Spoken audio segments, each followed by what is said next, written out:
Guys, good evening. Namiss naman po. Syempre. Kasi parang intense yung papanoorin natin mamaya, so lambutan muna natin. Sarap.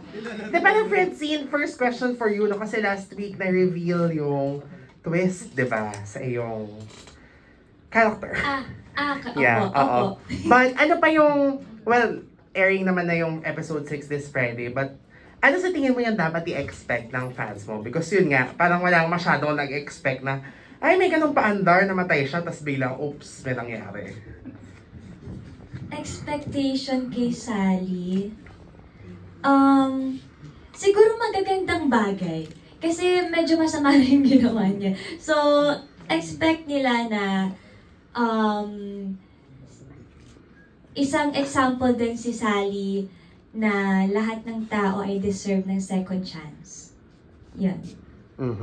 And then, meron pa bang i-expect din, of course, yung friendset. Kasi ang cute ng banters nyo dun sa first few episodes hanggang sa kinailangan yung magtulungan, di ba? Dahil nga ang dami nang nangyayari. Then, as things get more intense, ano yung parang ilo-look forward namin na may kilig pa ba? Or paano yung klaseng kilig? Siguro po, abangan na lang po. Kasi para po sa akin itong Fractured, hindi siya talaga nag-focus sa kilig lang. Nag-focus siya sa kanya-kanyang kakayahan namin sa pag-arte at kung paano namin i-deliver yung mga characters namin. So, para po sa akin, abangan na lang nila. Thank you. And then for Sean and Raven, kasi napag-usapan naman na kanina yung inyong eksena last week, no? But, how will it move your characters forward? Ano yung, well, baka maging spoiler, pero yung pwede nyo na lang sabihin na expectations din ng inyong fans. Kasi ang daming 7 na kinilig nung Friday.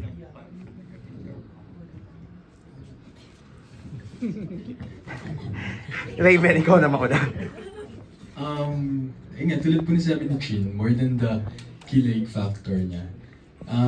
Mas lalalim pa yung story mas magdidigdig pa siya And tatlong episodes na lang siya. Pero sobrang buo pa din yung kwento niya. Buo pa rin yung story niya na yung kala mong ito na yung mangyari, hindi pa pala. So, I feel like magandang, magiging, maganda na yung flow niya dun sa 7, sa atin. After nung kissing scene naman, mas may depth na yung nila mas may connection na sila, and nagiging solid na sila. Compared dun sa umpisa na sobrang, mailap sila sa isa't isa. So, feeling ko, nandun din yung, na-reveal na yung personality ng isa't isa. Na pag trap kayo sa isang island na walang tutulong sa inyo kundi kayo at sarili nyo, sino kayo? So, na-reveal na isa-isa. I feel like lahat ng characters, sobrang full. Yeah, parang full yung characters naman lahat. Mas buo na.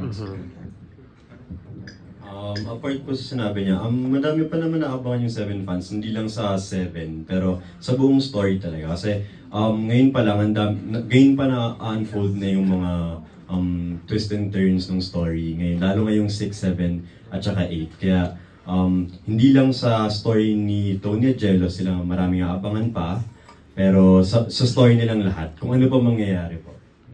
Yun. Sorry, may additional question lang ako for Raven kasi nakita naman namin yung post mo na you were also an achiever as a student, di ba? And then, ganun din yung medyo parang expectations kay Doc Tony ng father niya. Kumbaga may ganung backstory. So, paano ka na lang nakarelate doon? Like, in real life ba? Was there also pressure in you? And then, pagdating dito, ganun yung character na pinartray. Nakarelate ko kasi gusto ko maging doctor talaga Yun yung original plan ko before mag-artista. Sabi ko kailangan ko mag-med, tapos magiging pre-med, tapos mag-med ako, med proper. Pero hindi pa yun nangyari for now, and it's okay. Kasi siguro nung una pressure ako, nakarelate talaga ako, doon ako humugot na parang kahit hindi masyadong pinakita sa story na si Doc Tony, na doctor talaga siya, doon ako humugot ng personality niya kasi gusto ko rin yun. And nag-research pa ako sa mga, hindi kasi na-include lahat ng scenes, pero doon nag-research pa ako ng sasabihin ko na sa vlog na Yung kunwari, sila, natawa ako, share ko lang sila Jello. Sabihin nila parang, uy, naka-enjoy yung island na to. Ganyan, kasi may kanya-kanya kaming cameras. Tapos may naka-enjoy island na to, so pretty, so fun. Tapos ako, kailangan ko mag-isip ng paano kasi sabihin to, nung atake parang doktor. Kaya ayun, feeling ko nakarelate ako. Pero there wasn't any pressure kasi hindi ako pinressure ng parents ko into sa pagiging doktor. I mean, kung ano daw gusto kong path, they're very supportive. Yeah, thank you. And then for Maya, kasi yung character mo nung, yun nga, yung nabanggit na eksena, yung may nag-aaway na lahat, di ba? Tapos parang yung mga comments sa Twitter, naloka sila sa iyong character. So, ano lang ang reaction mo na ganun yung, naging impression dun tuloy sa dun sa character mo na, shocks, nag-aaway na, tapos ikaw, dead mahalang, tapos inaway mo pa si Seth. Ano reaction ko? Super red flag. Yung character ni Ron. Yun po talaga yung reaction ko eh. Parang na-off ako sa kanya. Ako mismo. Ikaw mismo. Pero nung binabasa ko siya sa script, talaga off na ako. Pero kailangan kong unawain at mahalin yung character ko para ma-portray ko siya ng maigi. So, without spoiling, you think naman yung magiging endgame ng character mo ay deserve ba niya? Or Sorry? magiging deserve ba nung character mo kung ano man yung magiging kahihinat na niya? Yes or no lang naman? Wala na. Abangan nyo. Magiging deserve ba niya? Yan ang dapat yung abangan. Okay. Sige, ito super last na Francine kasi yung ang ganda ng kwento na ipinakita kay, shucks, ano ang name niya ni Mary Joy? Claire, di ba? I mean, I'm sure in real life, madaling makarelate din sa kanya as celebrities and users of social media. No? So, now na-reveal na yung twist sa character niya and pwede na pag-usapan, ano sa tingin mo yung pinakamalaking learning na based din sa real life experience mo? Sorry po, pinakamalaking? Learning mo na based din sa real life experience mo and comparing it to the plight of Claire's character. Since yun nga po na-reveal na, no, so nakita naman natin kung ano yung ginawa ni Claire sa video, I would say na sobrang nagmamatter talaga kung paano mo tratuhin yung mga tao sa paligid mo. Kasi, nakakahawa siya. Yung ugali mo sa isang tao, magre-reflect yan. So, ito lang naman po ang take ko sa ginawa ni Claire. May pagkakamali yung waiter, pero mali rin na ganun yung naging reaction niya. And then, vinidyohan, since ayun naman ay nangyari sa mundo natin ngayon. And naging violent tuloy yung reaction ng mga tao. So, parang ako, if I were in her position, siguro mas magiging soft na lang yung atake ko dun sa pagkakamali. Kasi, ang hirap ng ipakita yung totoong nararamdaman mo, lalo ngayon sa mundo natin.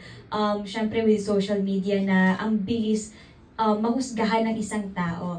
But then again, mali rin ng mga tao sa social media. Yan, sila yung mga reaction nila kasi hindi nila inalam yung totoong kwento behind that video. So ako lang, sobrang nagmamatter ang kindness.